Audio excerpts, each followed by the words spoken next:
আসসালামু আলাইকুম। শিং মাছের পোনা ছাড়ার আজকে হচ্ছে আমার 25 দিন।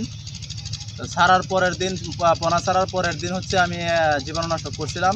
তো আজকে 25তম দিনে আবারও জীবাণুনাশক করতেছি। আজকে আমি ব্যবহার করতেছি হচ্ছে পেতনিল। পেতনিল হচ্ছে এসিআই কোম্পানির।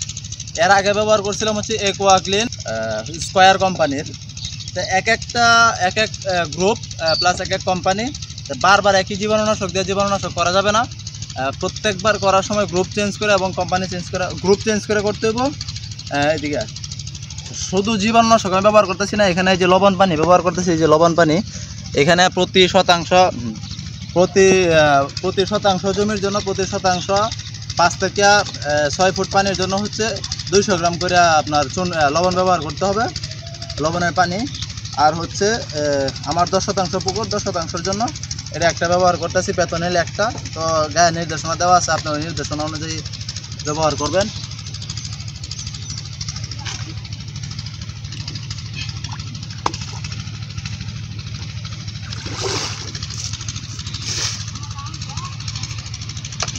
আমি 1 বালতি পানি নিয়ে নিলাম।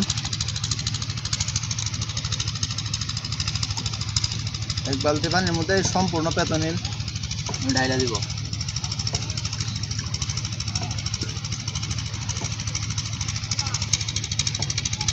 এটা আহামরি কঠিন কোনো কাজ না, এটা খুবই সহজ কাজ। আপনি প্রতি শতাংশ 5 লিটার প্রতি শতাংশ 5 ফুট পানির জন্য আপনি 200 গ্রাম করে লবণ নেবেন।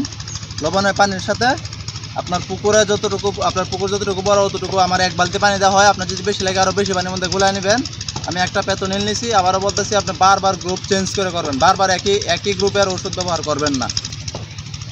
পরে ভালো করে মিক্স করে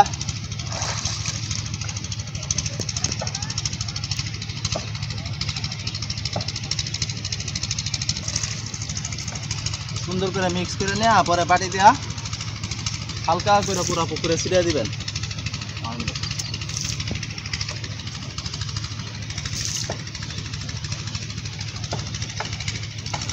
সম্পূর্ণ পুকুরে হালকা করে ছিটিয়ে দিবেন। তো আমি আবারও বলতেছি, এর আগে আমি একোয়া ক্লিন করছিলাম স্কয়ারের, এখন পেতনিল করতেছি এসিআইয়ের, মানে গ্রুপ চেঞ্জ করছি, কোম্পানিও চেঞ্জ হয়ে গেছে।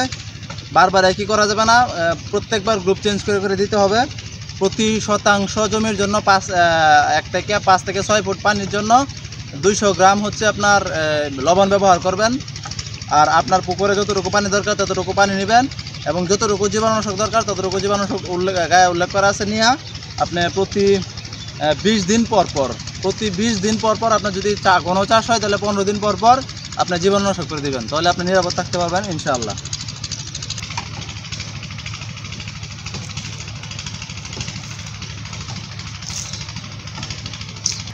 আর একটা বিষয় হচ্ছে অবশ্যই সকাল 10টার মধ্যে দিবেন, কারণ 10টার দিকে রোদ উঠতে থাকে, রৌদ্রোজ্জ্বল পরিবেশে দিতে হবে, মানে প্রচণ্ড রোদে দিলে আরও বেশি ভালো।